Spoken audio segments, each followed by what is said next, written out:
Assalamualaikum warahmatullahi wabarakatuh. Kami dari kelompok 3 ingin mempresentasikan hasil diskusi kelompok kami yang berjudul Sel-sel Sistem Imun. Kelompok kami beranggotakan Diana Vitasari, Muhammad Reza Wibowo, Cintiahayu Septianingrum, Maria Santika, Salsabila Fatin, dan saya sendiri Galia Hidasri Rukmana.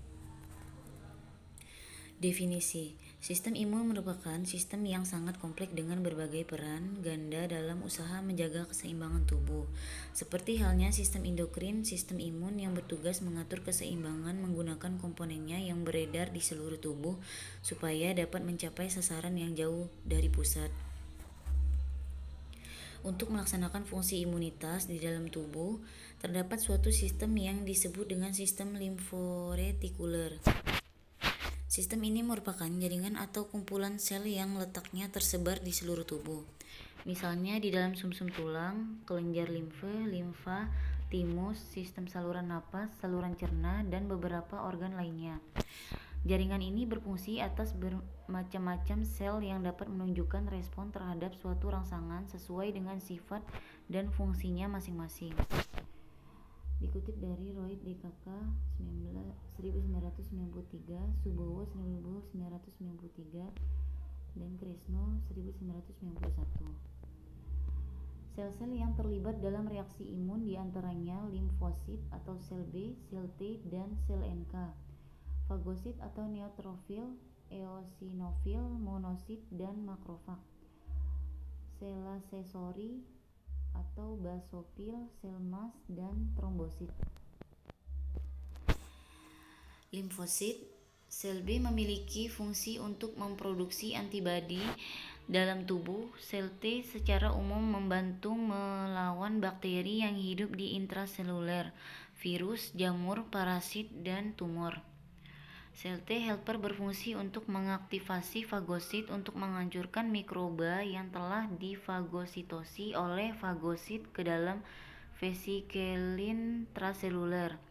Sel T sitotoksik berfungsi untuk melisiskan berbagai jenis sel inang yang terinfeksi mikroba infeksi dalam sitoplasmanya.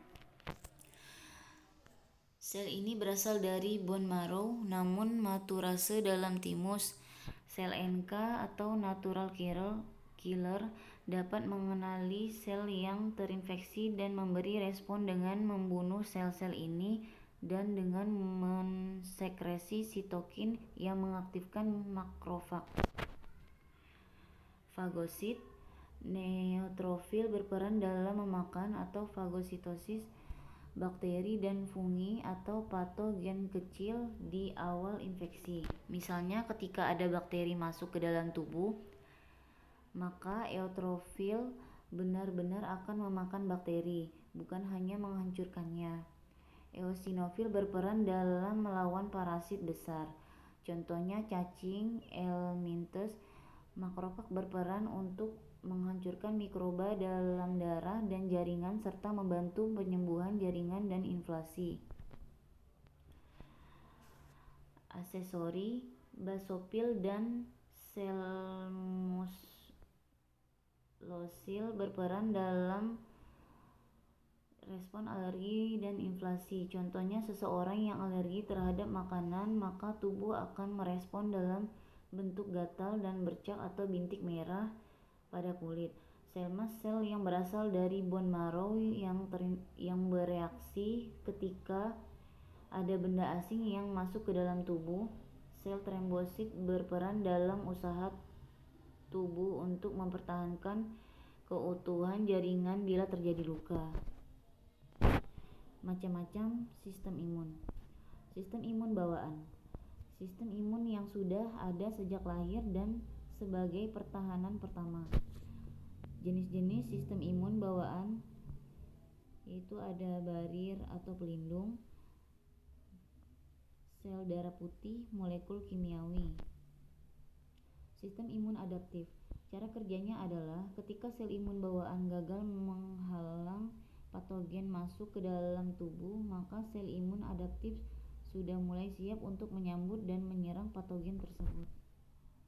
Berikut daftar pustaka yang kami lampirkan Apabila ada salah kata dalam penyampaian, kami mohon maaf. Wassalamualaikum warahmatullahi wabarakatuh.